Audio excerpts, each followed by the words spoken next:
When you look up at the night sky, you can see all the glowing dots that people insist are stars. You may wonder why they are so small, why some are brighter than others, and why some seem slightly different colors than others, and you might have gotten some answers. The stars are small because they're so far away, the brighter ones are closer than others, and the colors are different because, well, a few reasons. Then you went on your way happily, nose pointed to the sky until one day you saw pictures of space. The pictures of space looked fantastic and colorful and imperial, filled with clusters of those glowing dots called stars. So pretty much, you knew space was awesome. Well, that's how it started for astronomers too. They looked up at the sky and charted out the stars, and then invented telescopes which entirely revolutionized the science. Between the 17th and 19th centuries, everyone started thinking about light as a wave, and physicists determined that light is a certain type of electromagnetic wave. Specifically, there is a giant spectrum of wavelengths of electromagnetic waves, and light is a tiny little sliver of the spectrum that we have defined as the range of waves our eyes can see. Other types of electromagnetic waves that you hear about are radio waves, X-rays, and gamma rays. Radio waves have longer wavelengths than light, while X-rays and gamma rays have wavelengths shorter than light. Now back to space.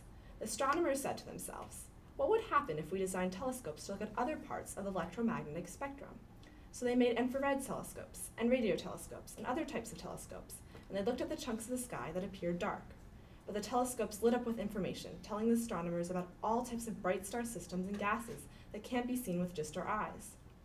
But the more the scientists observed the apparently not dark sky, the more they began to realize something strange that shattered their expectations. By this time, everyone knew that light was a wave and that waves have certain universal properties. One of these properties is the Doppler effect.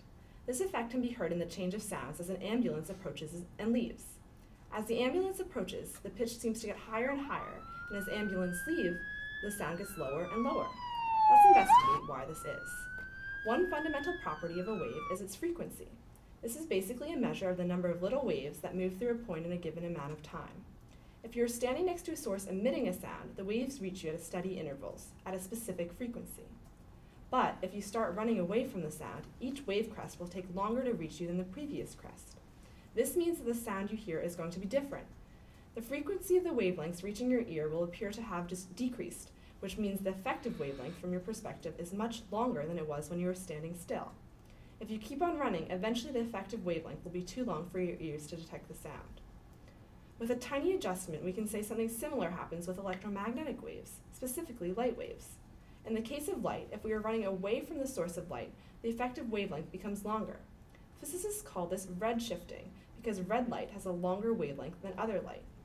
So if you run away from a light, it starts to appear more red when you look back at it. However, redshifting doesn't stop at red. Remember, light is part of the electromagnetic spectrum, and just like the effective sound waves eventually become too long to hear, the effective electromagnetic waves eventually redshift too much to see. Now the light is no longer visible and is now infrared or radio waves. So knowing all this, astronomers and physicists started working together in the name of astrophysics. Returning to our observations above, scientists had observed almost every star in every region of space as redshifted. These scientists had expected to see more stars moving away from us, but they also thought that at least some would be moving towards us. From this, astrophysicists realized something very bizarre. Because in every direction scientists pointed their telescopes, there were redshifted stars. We must be moving away, more or less, from everything in every direction.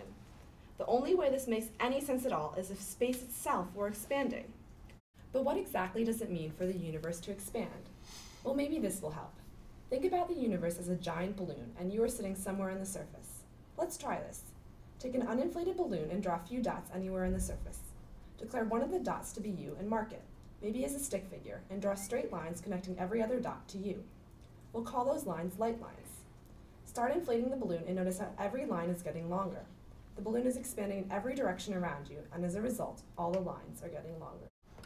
A good question is, what effect does this all have? If the universe is expanding at an increasing rate, then the redshifting will only grow. It will take greater wavelength telescopes to see those stars, and eventually even our longest radio telescopes won't be able to detect them. But what about the stars from when you were younger? Eventually, they will be redshifted too, and will look red. After a long while, they will be redshifted too much to see. Just like all those structures that were invisible until we looked through the right telescopes, the stars will have vanished.